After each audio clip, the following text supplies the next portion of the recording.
बुद्ध का धम्म जो है बड़े संतुलन का धम्म है, बीच का मार्ग है, मध्यम मार्ग है। इसीलिए ये धम्म जो है पूरी दुनिया में फैला।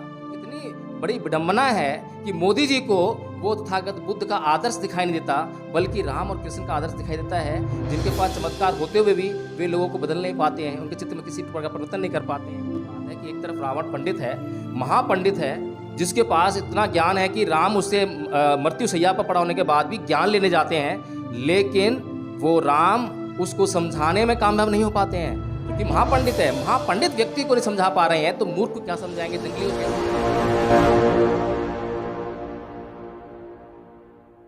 नमस्कार, आप देख रहे हैं एनबी न्यूज़ 24/7 नीलम बौद्ध के साथ। और आज मेरे साथ में है एडवोकेट जय भीम प्रकाश जी। सोचने वाली बात यह है कि इतिहास को किस तरह से मोड़ा जाता है, तस्वीरों को या मैं कहूँगी कि मूर्तियों को किस तरह से नया रूप दिया जाता है, ये हमें भली भांति भारतीय जनता पार्टी से सीखना चाहिए। अगर मैं बात करूँ वर्तमान में जिस तरह से जो हमारा राष्ट्रीय चिन्ह है अशोक स्तंभ, उसकी स्थापना की गई है और उस स्थापना को किस तरह से दर्शाया गया है आप साफ साफ उस स्टैचू में देख पाए। जब हम राष्ट्रीय चिन्ह को पहले देखते थे उसमें जो शेर है उसकी मूर्ति है जो किस आकृति में बनाई गई है, अगर उसको देखें तो बड़ी शांति प्रिय लगती है, लेकिन अभी वर्तमान में जिस तरह से उसका नए रूप में अनावरण किया गया है तो वो एक इस तरह से लगती है, मुंह खुला हुआ, दांत निकले हुए एक आदमखोर की तरह प्रतीत होती है। तो इसी को लेकर मैं चर्चा करूंगी। सर, आप इस तरह से जो अभी ये चिन्ह स्थापित किया गया है तो इसको किस तरह से देख रहे हैं?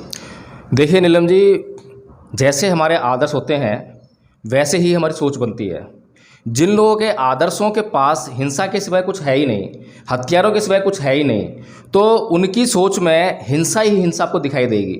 और उनकी जो हिंसा है न केवल उनके व्यवहार में दिखाई देगी, बल्कि जो भी उनके कार्य हैं, चाहे वो मूर्ति बना रहे हैं, चाहे चित्र बना रहे हैं, वो कुछ भी करेंगे वहाँ पर उनके जो कामों में हिंसा ही दिखाई देगी। अब जो चित्र बनाया गया है, जो मूर्ति बनाई गई है 4 सिरों वाली, उसमें जो पहले जो अशोक जी के ज़माने की जो मूर्तियाँ हैं उसमें उनका मुँह बंद है, और ऐसा प्रतीत होता है कि हम अगर मैत्री भावना को अपने अंदर धारण करते हैं तो हम हिंसक से हिंसक जीव को भी पालतू बना सकते हैं। इतना शांति का संदेश जो है वो 4 शेर देते थे। लेकिन जिस मूर्ति की अब स्थापना की गई है, जिस अशोक स्तंभ की स्थापना की है, जिसके शीर्ष पर 4 शेर लगे हुए हैं, और अब जो मोदी जी ने जो 4 शेर बनाए हैं वो ऐसा लगता है कि बड़े आदमखोर हैं। और जैसा कि सारी दुनिया जानती है कि शेर एक जंगली जानवर है, आदमखोर होता है, और उसको जो है समाज में नहीं रखा जाता, पालतू नहीं बनाया जाता। ऐसी नकारात्मक सोच के साथ में जो है मोदी जी ने इसकी स्थापना की है। और जैसा कि हम लगातार देखते हैं, जिस संस्कृति को वो फॉलो करते हैं, जिस धर्म को वो फॉलो करते हैं, वहाँ पर अहिंसा के लिए कोई स्थान ही नहीं है। उनके आदर्शों ने कभी अहिंसा की कोई बात ही नहीं कही है। कहने के लिए, समझाने के लिए वो शांति की बात करते हैं, सौहार्द की बात करते हैं और भाईचारे की बात करते हैं। लेकिन क्या ऐसा हो सकता है कि हमारे आदर्श हाथ में हथियार लेके चलते हों और कभी भी उन्होंने कोई युद्ध आज तक अहिंसा जीता ही ना हो और वो शांति की बात कर सकें? ऐसा संभव ही नहीं है। एक तरफ वो शांति की बात करते हैं, दूसरी तरफ वो धमकाने की बात करते हैं। ऐसा कैसे हो सकता है कि मैं एक आदमी धमकाता भी रहूं और दूसरी तरफ से उसके शांति की बात करूं, भाईचारे की बात करूं?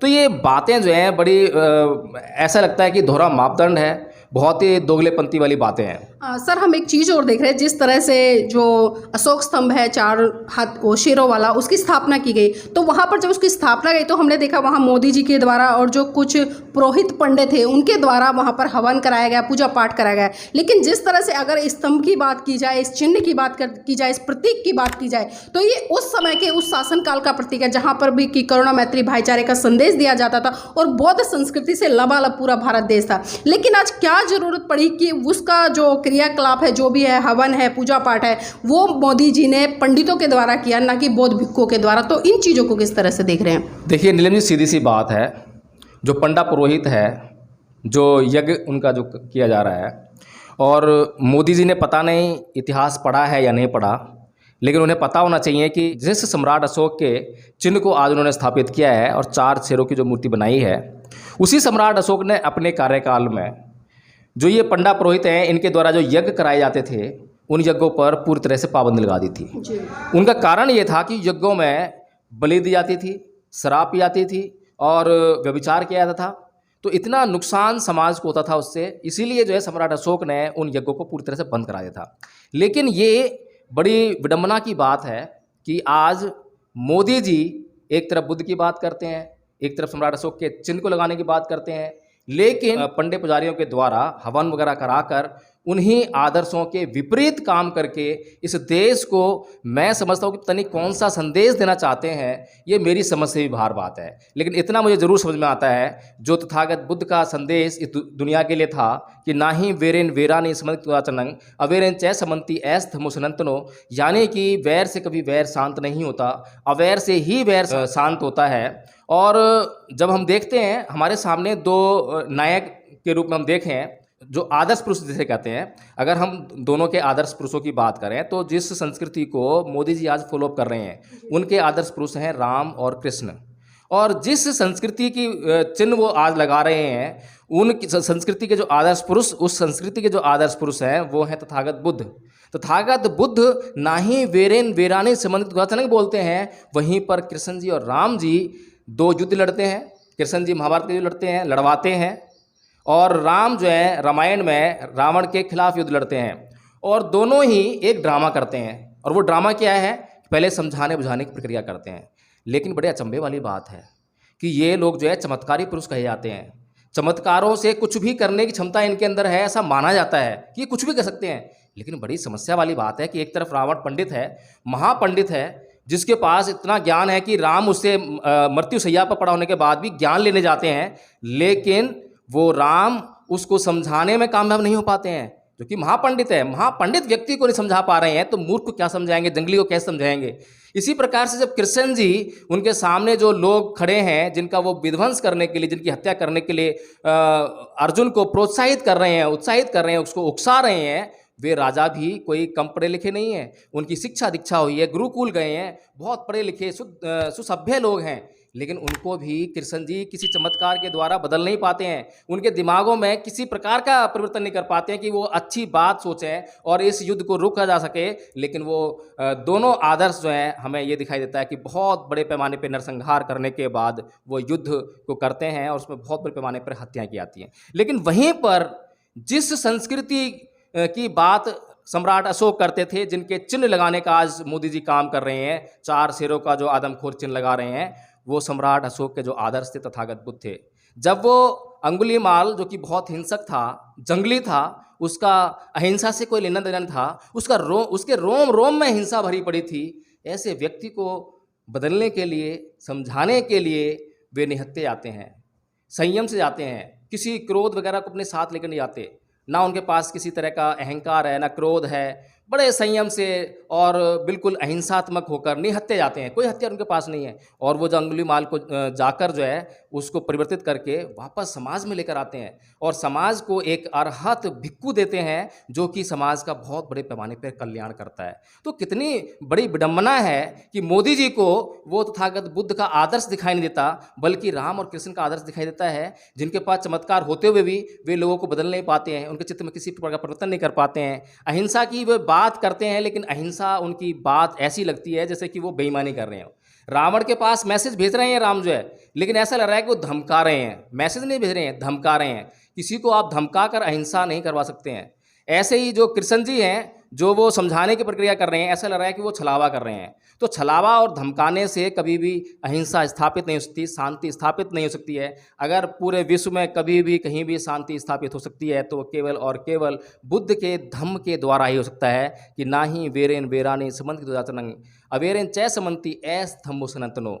और कभी भी आग से नहीं बुझती है, बल्कि आग पर बुझाने के लिए पानी डालना पड़ता है। सर, आपने जिस तरह से बात की कि आग को बुझाने के लिए पानी डालना पड़ता है, तो जिस तरह से अभी जिस मूर्ति का अनावरण किया गया है, अशोक स्तंभ के जो 4 शेर हैं, हम देखते हैं, तो अभी हमने कुछ लोगों से चर्चा की और खासकर मैं कहूँगी कि भारतीय जनता पार्टी या आरएसएस के लोग इस तरह से स्टेटमेंट दे रहे हैं इसको लेकर, क्योंकि कुछ लोगों ने इस पर विवाद मचाया कि जो आदमखोर की प्रतिमा के रूप में जो राष्ट्रीय चिन्ह है अशोक का, उसको दर्शाया गया है, जो कि बहुत गलत है। तो वहाँ पर आरएसएस और बीजेपी के लोग कुछ इस तरह से बयान दे रहे हैं कि जो पहले का शेर था, जो पहले सम्राट अशोक ने बनवाया था, कहीं ना कहीं वो दब्बू किस्म का लगता था, जबकि एक जो शेर की गरिमा है वो दहाड़ने वाली होती है, वो डरावनी होती है। तो आज भारत देश को जरूरत है कि दब्बू ना बनकर एक दहाड़ के रूप में उभरे, तो वो इस तरह से स्टेटमेंट करे। तो सर, इस तरह की स्टेटमेंट, इस तरह की मूर्ति और सम्राट अशोक के समय में जो शांति को स्थापित करने वाला जो एक तरह से हम प्रतीक देखते हैं अशोक स्तंभ का, तो इन चीज़ों को आपस में किस तरह से तालमेल देखते हैं या कुछ और ही इसके पीछे देखते हैं? देखिए नीलम जी, जो लोग इस तरह की बातें कर रहे हैं वो बड़े मूर्ख किस्म के लोग हैं। पहली बात जो मैंने अभी कही कि वैर से कभी वैर शांत नहीं होता, क्या इन मूर्खों में से कोई भी व्यक्ति इस बात को झुठला सकता है कि वैर से कभी वैर शांत नहीं होता? दूसरी बात यह है कि इन लोगों ने इतिहास अच्छी तरह पढ़ा ही नहीं है। तथागत बुद्ध जिस अहिंसा की बात करते हैं वो अहिंसा किसी कमज़ोर व्यक्ति का हथियार हो ही नहीं सकती है, किसी कमज़ोर व्यक्ति के पास हो ही नहीं सकती। वो कोई भी कमज़ोर व्यक्ति जो है ऐसी अहिंसा को धारण नहीं कर सकता। अहिंसात्मक होने के लिए नीलम जी बहुत बड़ी ताकत चाहिए। ताकत चाहिए संयम की, धैर्य की, शील की, अनुशासन की, अधिष्ठान की, संकल्प की, मैत्री की, करुणा की। ये सारी जो शक्तियाँ जिस व्यक्ति के पास होंगी वही अहिंसा का आचरण कर सकता है।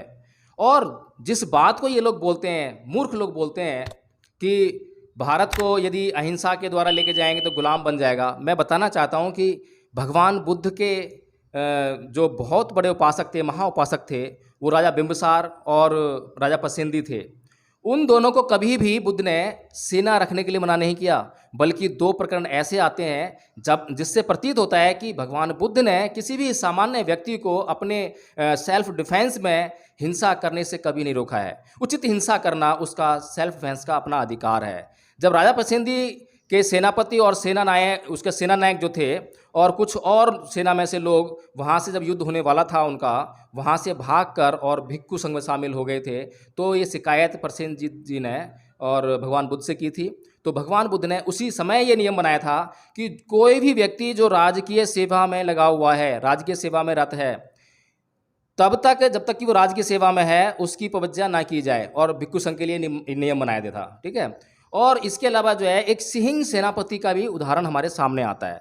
सिंह सेनापति जैन धर्म को फॉलो करने वाला व्यक्ति है और वह कहीं रास्ते से जा रहा था तो पता लगा कि उसको यहाँ पे बुद्ध आए हुए हैं।